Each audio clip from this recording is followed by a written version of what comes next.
Hello everyone, bachphotography here, back again with another video. Today we're going to be looking at a beach photo shoot that I did the other day. We're going to look at a start to finish of everything that I did on this photo shoot. We're going to look at camera equipment, the lenses that I used, some things you need to think about specifically when shooting at the beach. Then we're going to look at some of the photos, and then finally we're going to do some editing on some of the photos from this photo shoot as well. So for this photo shoot I was using a Sony a7R II camera and a Sigma 35mm f1.4, a 50mm f1.4 and an 85mm 1.4. But for most of this photo shoot I stuck with my 50mm f1.4. And some people say that the 50mm is kind of a boring focal length because it's somewhere in between a wide angle and a telephoto. It's right in the middle at a normal kind of focal length, similar to what you would see with your eye. But I think that that is actually a good thing because it makes the photos look like something that you would see in real life. And we decided to shoot at 5 o'clock, which is about 2 hours before sunset, which gave us about 2 hours to shoot.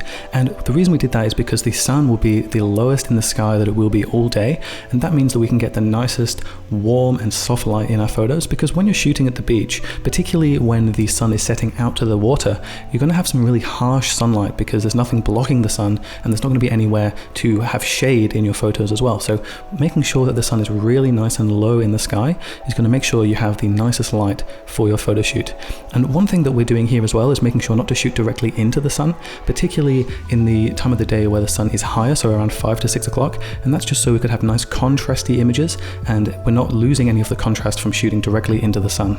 So now let's have a look at some of the photos I got in this location, and then we'll move on to the next location of the photo shoot.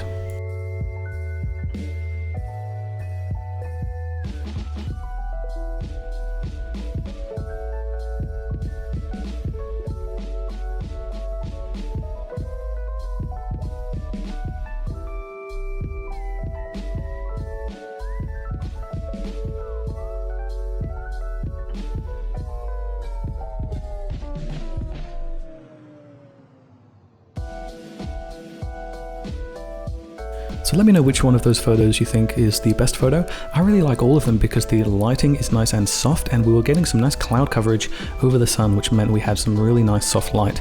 But then after a while the sun started to poke out and give us some really harsh sunlight, so we moved to this location here with these beautiful flowers that we just found by mistake actually.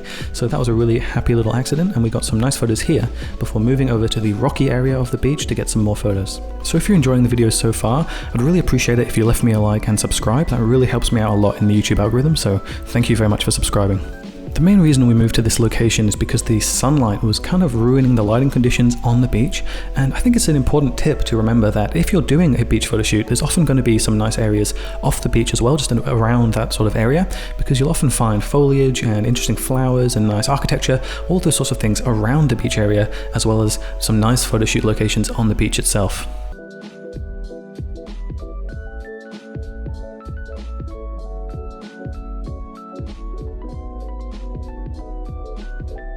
The next location of the photo shoot was probably my favorite location because the orange rocks were a really nice contrast from Priscilla's outfit, which was like a nice green color, and also the color of the water as well. So it just added some interesting colors and some nice tones to the image as well. And we still had some really nice lighting, so we were able to shoot right out to sea and get a nice blurry background and some really interesting photos in this location. And I think it's important when you're doing a beach photo shoot to add complementary colors to your image. So although green and orange aren't strictly fully complementary, normally you would have a blue and orange, they're still very different colors, and it really makes Priscilla stand out from these rocks. So this is especially important when shooting on sand or something like that, because there's not going to be that many interesting things in the background. So when you're shooting at the beach, the outfit is going to be extra important just to add something interesting to the photo shoot. So now let's have a look at some of the photos from this location, and then we're going to break down one of the photos and go more into detail about how we compose this image, what settings we used, and all of that sort of thing.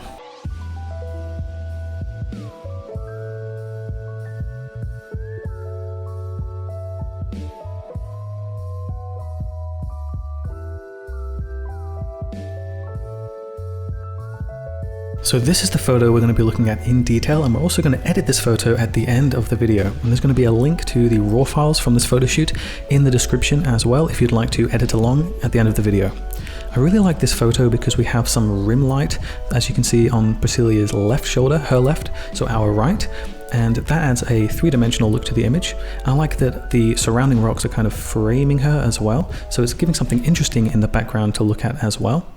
I like the pose as well. A classic pose for this sort of photo shoot is one arm up and one arm down, and I think this looks really good in this photo, and also the fact that her hair is all on one side looks really good as well.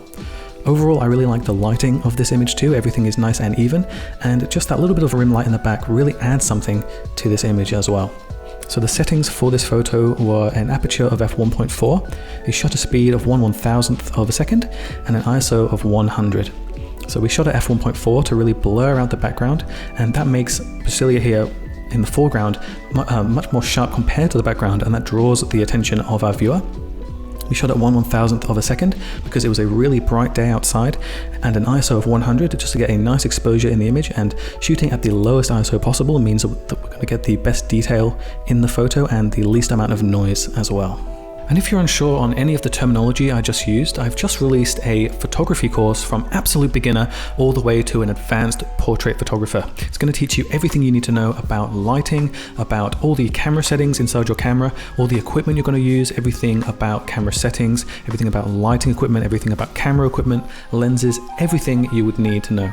And I'm going to be leaving a link in the description to that course, as well as a 10% early bird coupon in this video, so make sure to check that out if you're looking to learn more about portrait photography.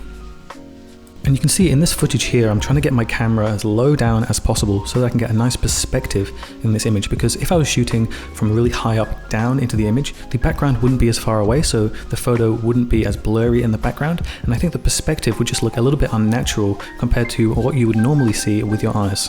You feel much closer to the image and more like you're in the photo when the perspective is right. And here is the final location of the photo shoot. You can see that we did a wardrobe change as well for this part of the photo shoot, and I think that's really important to do when you have the time to get two outfits, because one outfit is going to be better than the other, and it just means that you have a higher chance of getting nice photos. And if both outfits are really good, then you can get two looks and two photo shoots almost, and so you'll have more stuff for your portfolio.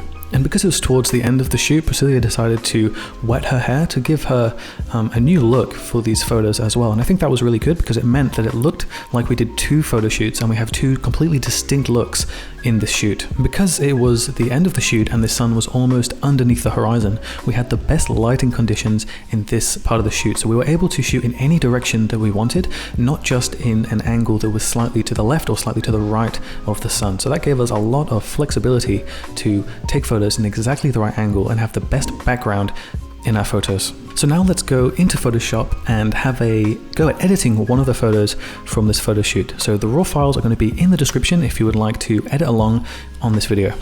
Okay, so the first thing we're going to do is just reset our brush tool and then add some exposure to this tool, because Priscilla's face is looking a little bit dark compared to the rest of the image. So I'm just going to add some light to one side of her face. I don't want to add light to the entire face. I want it to kind of feather onto one side just to make it look more natural. And then I'm also going to boost the clarity as well, because when you increase the exposure, you lose a bit of contrast. So just adding a little bit there, and then I'm going to brighten up her entire body just to make her pop from the scene a little bit more. But I'm only going to be adding a little bit, maybe 0.2 stops. So that's looking much better, and it also makes the rim light look better as well on her shoulder. Now I'm going to reset my brush tool again and drop the exposures and blacks all the way down so that I can see exactly where I'm selecting. And I'm going to select all the parts of Priscilla's skin that I would like to make a little bit more smooth. And basically I'm doing all of the areas of her skin that don't have any feature points. So I'm making sure to avoid the eyes, the eyebrows, any of the contrasty parts of the nose, that kind of thing, just because I want to maintain the details there, but I want to smooth all the skin around those areas. So I always like to do the face first, and then I go down to the shoulders and the chest, and then the stomach and legs finally. So I'm pretty much doing every part of the skin here, and this is just a rough way to smooth skin. And then after we've done that, I'm going to do a little bit more skin smoothing after I've reduced the clarity here. So basically this is just going to take a couple minutes for you to do. It shouldn't be too difficult. Just try to avoid going over any contrasting lines.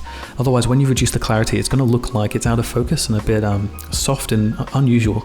So that's why you want to keep all of the contrasting lines deselected for this part. So now we've done that, I'm just going to reset the brush tool and play with this clarity slider until I have a nice smooth looking skin tone.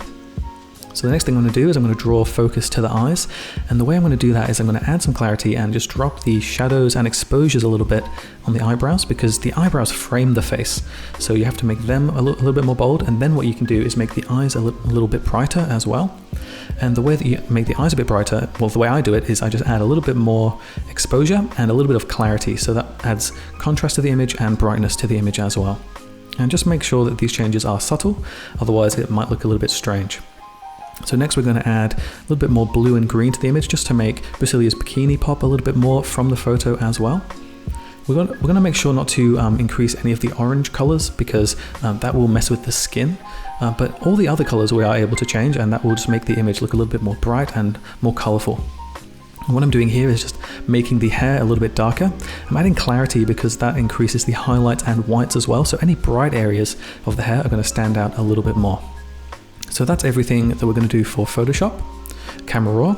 Now let's jump into native Photoshop and do a little bit more on this image. So I'm going to go into the liquify tool and just make the hair look a little bit more full and thick. This is something I do with every one of my portraits, because thick, healthy hair always makes a model look better. Now I'm just going to use the patch tool, and that's just going to remove this little blemish from Priscilla's hand. And the way that you do that is you just select an area and then drag that area into a place that is the same texture and the same color, but without that blemish, and that is how you can remove blemishes using the patch tool. So I'm going to do the same thing here on the skin, but I'm going to fast forward this bit just because it can get a little bit boring. So I will see you in about 10 seconds.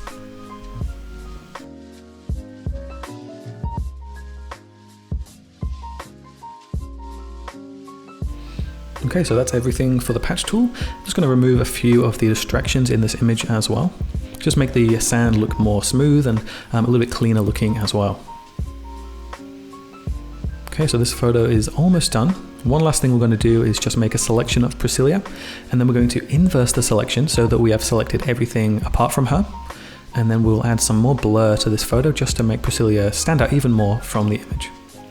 So I'm going to move the selection a little bit as well for this second blur, just so there's no hard line where I'm blurring in this image. So that is everything for this photo. I really hope you like it. If you got this far into the video, make sure to leave a like and subscribe. I really appreciate you subscribing to the channel, and I will see you in the next video.